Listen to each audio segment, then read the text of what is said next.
ہمارے نبی صلی اللہ علیہ وآلہ وسلم نے فرمایا کہ ایک شخص تھا، اس کے انتقال کا وقت قریب آ گیا تھا، تو اس نے اپنے 3 دوستوں کو بلایا اور پہلے سے پوچھا کہ اگر میں مر جاؤں گا تو تم میرا ساتھ کب تک دو گے؟ تو اس نے کہا کہ تمہاری روح نکلنے تک میں تمہارے ساتھ رہوں گا اور اس کے بعد میں تم سے الگ ہو جاؤں گا۔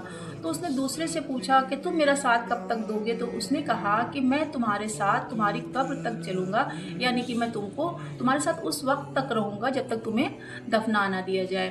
تو اس کے بعد اس نے اپنے تیسرے دوست سے پوچھا کہ تم میرا ساتھ کب تک دو گے؟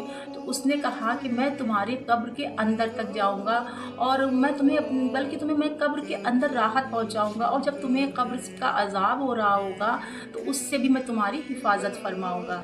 تو ہمارے نبی صلی اللہ علیہ وآلہ وسلم نے فرمایا کہ ان میں سے بہترین دوست کون ہے؟ پھر انہوں نے بتایا کہ جو 3 ہیں، سب سے پہلا جو تمہارا دوست ہے وہ ہے تمہارا مال، جو کہ تمہاری روح نکلتے ہی تمہارے لیے تم سے جدا ہو جائے گا اور تمہارے لیے کسی کام کا نہیں رہے گا۔